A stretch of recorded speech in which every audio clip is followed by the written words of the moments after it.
जय हिंद छात्रों। अगर आप भी बिहार बोर्ड के क्लास 9 के स्टूडेंट हैं तो जल्दी से आज की क्लास को एकदम अच्छे से देख लीजिए, क्योंकि आज की क्लास में हम मैथ जो कि कंपलसरी विषय है उसका सेकंड टर्म एग्जामिनेशन का ओरिजिनल क्वेश्चन पेपर सही बच्चों के लिए लेकर आ गए हैं। 100% ओरिजिनल क्वेश्चन पेपर है, विषय कोड मिला लीजिएगा, ठीक है। और किसका है तो मैथ का है, ठीक है। तो यानी कि आपके मैथ की परीक्षा में यही क्वेश्चन पेपर भी आपको देखने को मिलेगा।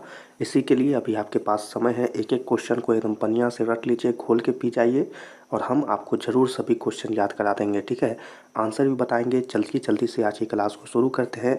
आप बस एक काम करें, इस वीडियो को लाइक करें और चैनल को सब्सक्राइब करें, ताकि हम आपको इंग्लिश का भी यह क्वेश्चन प्रोवाइड करा सके, ठीक है। बढ़िया से देख लीजिए, विषय कोड भी याद कर लीजिए और मैथमेटिक्स है, ठीक है। चलिए, यहाँ पर कुछ बातें हैं, अगर आपको समझना है तो समझिए। 30 क्वेश्चन है, 25 क्वेश्चन बनाना है, सही बच्चों को पता ही होगा। चलिए जल्दी से पहला नंबर क्वेश्चन सही बच्चे ध्यान से पढ़ेंगे। पहला नंबर क्वेश्चन है, निम्नलिखित में कौन परिमेय संख्या है, ठीक है। पहला नंबर क्वेश्चन सही बच्चों के लिए, निम्नलिखित में कौन परिमेय संख्या है, ठीक है। तो यहाँ पर इस क्वेश्चन का आंसर जो याद रखना है प्यारे बच्चों वो हो जाएगा बी, ठीक है।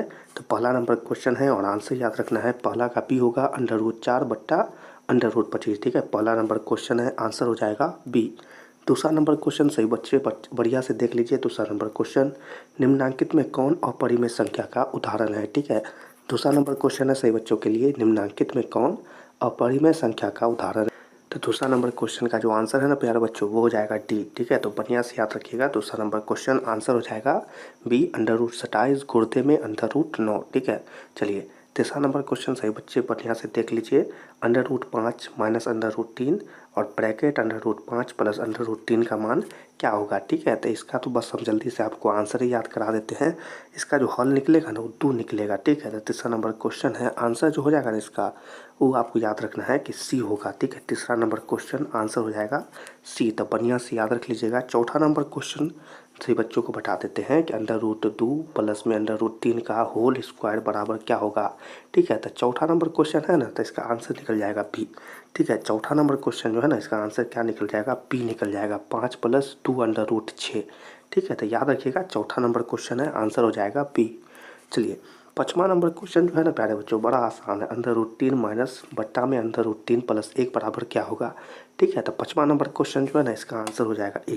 तो याद रख लीजिएगा पाँचवा नंबर क्वेश्चन आंसर हो जाएगा ए, तो एकदम बढ़िया से याद रख लेना है, ठीक है। चलिए छठा नंबर क्वेश्चन सही बच्चा के लिए है कि 16√6 प्लस 4√3 बराबर क्या होगा। तो छठा का जो आंसर निकलेगा ना वो निकलेगा 4√2।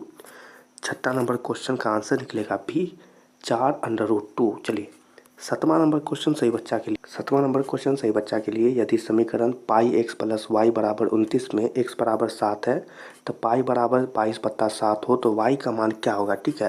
तो आपसे y का मान पूछ रहा है, सातवां नंबर क्वेश्चन है, तो इसका आंसर निकल जाएगा डी, यानी कि 7 निकल जाएगा। तो इसको एकदम अच्छा से याद रखिएगा, सातवां नंबर क्वेश्चन आंसर भी 7, यानी कि सातवां नंबर क्वेश्चन का आंसर हो जाएगा डी, ठीक है। आठवां नंबर क्वेश्चन ध्यान दीजिएगा, समीकरण x - 2y = 4 का हल, एक हल क्या होगा, ठीक है। आठवां नंबर क्वेश्चन आंसर निकल जाएगा इसका सी, ठीक है।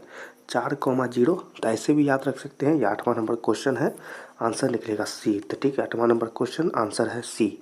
चलिए अगला क्वेश्चन देखते हैं, 8 गो क्वेश्चन कंप्लीट हो गया है। 9वां नंबर क्वेश्चन देखिएगा, समीकरण 3x - k = 2y में यदि x और y का मान क्रमशः 3 तथा 2 हो तो k का मान क्या होगा। क्या पूछ रहा है 9वां नंबर क्वेश्चन में, k का मान पूछ रहा है, एकदम बता दीजिएगा कि 5 हो जाएगा, k = 5 हो जाएगा। 9वां नंबर क्वेश्चन आंसर हो जाएगा बी, एकदम बढ़िया से याद रखना है। 10वां नंबर क्वेश्चन को देखना है, बिंदु बराबर -1,0 स्थित है, ठीक है। तो ये थोड़ा समझने वाला क्वेश्चन है, अगर समझ जाइएगा तो बना दीजिएगा ए, ठीक है। 10वां नंबर क्वेश्चन का जो आंसर बनेगा ना वो बनेगा ए, एक्स अक्ष पर। तो 10वां नंबर क्वेश्चन आंसर हो जाएगा ए। 11वां नंबर क्वेश्चन देख लीजिए, 11वां नंबर क्वेश्चन याद करा देते हैं, बिंदु -2 व -3 स्थित है। बिंदु -2 व -3 कहाँ स्थित है, तो इसको कहेंगे कि ये स्थित है तृतीय पाद में, ठीक है। 11वां नंबर क्वेश्चन आंसर निकलेगा सी, ठीक है। 11वां नंबर क्वेश्चन आंसर हो जाएगा सी। 12वां नंबर क्वेश्चन जल्दी से देख लीजिए। 12वां नंबर क्वेश्चन है, एक ही आधार तथा एक ही समांतर रेखाओं के बीच स्थित समांतर चतुर्भुज होते हैं। 12वां नंबर क्वेश्चन है और इसका जो आंसर निकलेगा वो होगा क्षेत्रफल में बराबर, ठीक है। तो 12वां नंबर क्वेश्चन का आंसर कहाँ निकल गया, ए निकल जाएगा, क्षेत्रफल में बराबर, याद रखिएगा। चलिए 13वां नंबर क्वेश्चन देख लीजिए, समांतर चतुर्भुज ए बी सी डी में ए ई अभिलंब है डी सी पर, ठीक है, कि पर डी सी पर, तथा सी एफ अभिलंब है ए डी पर, ठीक है। तो ए डी पर तो यदि ए बी बराबर 16 हो तो ए ई बराबर 8 सेंटीमीटर, सी एफ बराबर 10 सेंटीमीटर, तो ए डी अभिलंब ए बी सी डी, ठीक है। तो ये आप ऐसे समझ सकते हैं, यहाँ से बस इतना सा बात यहाँ पर ख़त्म हो जा रहा है, ठीक है, सेंटीमीटर हो, ठीक। तो ये बात अगर याद रखिएगा कि 13वां नंबर क्वेश्चन का जो है ना पी हो जाएगा आंसर, ऐसे ही याद रख लीजिए। 13वां नंबर क्वेश्चन का आंसर जो है वो पी हो जाएगा 12.8 सेंटीमीटर, ठीक है। चलिए 14 नंबर क्वेश्चन जल्दी से देख लीजिए। 4x² - 9 बराबर 0 के शून्यक है, के शून्यक है 14 का जो है ना वो सी निकल जाएगा, +-3/2, 14 का हो जाएगा सी। अगला क्वेश्चन देखते हैं। चलिए अगला क्वेश्चन है सही बच्चों के लिए 15वां नंबर क्वेश्चन। यदि समचतुर्भुज के विकर्णों की लंबाई क्रमशः 16 सेंटीमीटर तथा 24 सेंटीमीटर हो तो उसका क्षेत्रफल क्या होगा, ठीक है। 15 नंबर क्वेश्चन का जो आंसर बनेगा ना प्यारे बच्चों वो बनेगा बी बन जाएगा, ठीक है। 15वां नंबर क्वेश्चन आंसर बनेगा बी, 192 वर्ग सेंटीमीटर, ठीक है। 15वां नंबर क्वेश्चन का याद रख लीजिएगा, बी आंसर होगा। 16 का यहाँ पर देख लीजिए, वृत्त की सबसे लंबी जीवा क्या कहलाती है, तो 16 नंबर क्वेश्चन का आंसर बना के आइएगा डी, व्यास कहलाती है। 16 नंबर क्वेश्चन आंसर बनेगा डी, व्यास कहलाती है, ठीक है। चलिए 17वां नंबर क्वेश्चन जो है ना, किसी वृत्त की चाप तथा उसके संगत जीवा से घिरा क्षेत्र क्या कहलाता है, तो 17 नंबर क्वेश्चन का जो आंसर बनेगा वो बनेगा वृत्तखंड। तो याद रख लीजिएगा 17 नंबर क्वेश्चन का आंसर जो है वो ए हो जाएगा, वृत्तखंड। 18वां नंबर क्वेश्चन है ना, उसका आंसर देख लीजिए। समीकरण 5x - 7y = 4 का एक हल क्या होगा, तो 18वां नंबर क्वेश्चन जो है तो इसका भी आंसर जो है ना ए हो जाएगा, 5,3, ठीक है। तो याद रख लीजिए 18वां नंबर क्वेश्चन ए हो जाएगा इसका आंसर, तो याद रखिएगा, बना के आना है, ठीक है। 19वां नंबर क्वेश्चन है, किसी वृत्त की चाप तथा संगत दोनों त्रिज्याओं से घिरा क्षेत्र क्या कहलाता है, तो 19वां नंबर क्वेश्चन जो है ना आंसर हो जाएगा इसका सी, त्रिज्यखंड, ठीक है। 19वां नंबर क्वेश्चन आंसर है सी, तो याद रख लीजिएगा त्रिज्यखंड। 20वां नंबर क्वेश्चन पर ध्यान दीजिएगा। x² + 7x + 12 बराबर क्या होगा, ठीक है। तो 20वां नंबर क्वेश्चन का जो आंसर बनेगा प्यारे बच्चों वो बनेगा सी, ठीक है। 20वां नंबर क्वेश्चन आंसर हो जाएगा सी, x + 4 और x + 3, ठीक है। चलिए अगला क्वेश्चन देखिए। 21वां नंबर क्वेश्चन है, किसी वृत्त की जीवा तथा त्रिज्या की लंबाई क्रमशः 16 सेंटीमीटर तथा 10 सेंटीमीटर हो तो उसके केंद्र से जीवा की लंबाई या दूरी क्या होगी, तो 21 नंबर क्वेश्चन आपको दिखे, उसका आंसर बनाना है बी, 6 सेंटीमीटर, ठीक है। तो अगर समझाएं 21वां नंबर क्वेश्चन आंसर बनेगा बी, 6 सेंटीमीटर, ठीक है। 22वां नंबर क्वेश्चन देखिए, घनाभ में कोणों की संख्या कितनी होती है। 22वां नंबर क्वेश्चन जो है इसका आंसर जल्दी आपको कोई नहीं बताएगा पर हम बताते हैं, इसका आंसर हो जाएगा 8, ठीक है। तो अगर यहाँ पर समझाएं तो 22वां नंबर क्वेश्चन आंसर बनेगा सी, बना के आना है 8, ठीक है। चलिए 23वां नंबर क्वेश्चन पर ध्यान दीजिएगा जल्दी से। यदि घनाभ की लंबाई, चौड़ाई तथा ऊंचाई क्रमशः 2 सेंटीमीटर, 3 सेंटीमीटर तथा 4 सेंटीमीटर हो तो इसका आयतन क्या होगा, तो 23 नंबर का क्वेश्चन आप जो है ना बी बना करके आना है आपको, ठीक है। 23वां नंबर क्वेश्चन आंसर हो जाएगा बी, ठीक है, क्या यानी कि 24 घन सेंटीमीटर, ठीक है। चलिए 24वां नंबर क्वेश्चन देख लीजिए। यदि घनाभ की लंबाई, चौड़ाई तथा ऊंचाई तीनों बराबर हो तो उसे क्या कहा जाएगा, तो 24 नंबर क्वेश्चन जो है इसका बना कर आइएगा, घन कहा जाता है, ठीक है।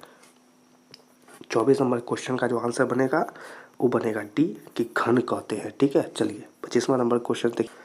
25वां नंबर क्वेश्चन है प्यारे बच्चों, 6 सेंटीमीटर किनारे वाले घन का आयतन क्या होगा, तो 25वां नंबर क्वेश्चन का जो आंसर बनेगा वो बनेगा 216 घन सेंटीमीटर। तो 25 का क्या बन गया, डी बन गया, ठीक है। तो अगर यहाँ पर समझाते तो 25वां नंबर क्वेश्चन है, उत्तर हो जाएगा इसका डी, 216 घन सेंटीमीटर, ठीक है। यहाँ पर 26 का भी देख लें, घनाभ में कितने आयताकार पृष्ठ होते हैं। 26वां नंबर क्वेश्चन का जो आंसर बनेगा ना प्यारे बच्चों वो बनेगा पी, ठीक है। घनाभ में कितने आयताकार पृष्ठ होते हैं तो इसका आंसर बनेगा पी। 26 का क्या हो जाएगा, बी हो जाएगा, तो एकदम अच्छे से याद रख लीजिएगा, ठीक है। चलिए 27वां नंबर क्वेश्चन अगर आपको दिखा दें यहाँ पर, तो 27वां नंबर है, यदि किसी कमरे की लंबाई, चौड़ाई तथा ऊंचाई क्रमशः 5 मीटर, 4 मीटर तथा 3 मीटर हो तो इसके चारों दीवारों का क्षेत्रफल क्या होगा, तो 27 का आप याद रख लीजिए, ए हो जाएगा 54 वर्ग मीटर, ठीक है। 27 नंबर क्वेश्चन है, आंसर हो जाएगा ए, 54 वर्ग मीटर। चलिए 28वां नंबर क्वेश्चन है, यदि किसी घन का संपूर्ण पृष्ठ क्षेत्रफल 96 सेंटीमीटर स्क्वायर हो तो इसके कोण की लंबाई क्या होगी 28वां नंबर क्वेश्चन जो है ना, इसका जो आंसर बनेगा वो बनेगा बी बनेगा। 28 नंबर क्वेश्चन आंसर हो जाएगा इसका बी। ठीक है, चलिए 29वां नंबर क्वेश्चन देख लीजिए। 7 सेंटीमीटर किनारे वाले दो घनों को आमने सामने जोड़ने पर प्राप्त घनाभ का संपूर्ण पृष्ठ क्षेत्रफल क्या होगा। 29 का भी अगर याद रखना है, याद रख लीजिए। 29 का हो जाएगा बी 490 वर्ग सेंटीमीटर। 29वां नंबर क्वेश्चन आंसर हो जाएगा बी। तीसरा नंबर क्वेश्चन है 30वां। √2 √3 1/√2 1/√3 में सबसे छोटी संख्या कौन है। 30वां नंबर क्वेश्चन, यानी कि इस पेपर का जो है ना 30वां नंबर क्वेश्चन आपका लास्ट क्वेश्चन रहेगा ऑब्जेक्टिव में। ठीक है, 30वां का जो बनेगा ना वो बनेगा 1/√3। तीसरा नंबर क्वेश्चन डी हो जाएगा आंसर, याद रख लीजिएगा 1/√3। ठीक है, तो चलिए इसी के साथ क्वेश्चन यहीं पर समाप्त होता है। सभी छात्र याद जरूर कर लीजिएगा, नहीं याद हुआ फिर से वीडियो को देख लीजिए, ज़रूर याद कर लीजिए। क्लास को समाप्त करते हैं। क्लास को लाइक कर दीजिए, चैनल को सब्सक्राइब कर दीजिए और इंग्लिश का भी बता दिए हैं तो उसे भी ज़रूर देख लीजिए। क्लास समाप्त होती है। सभी छात्रों को जय हिंद।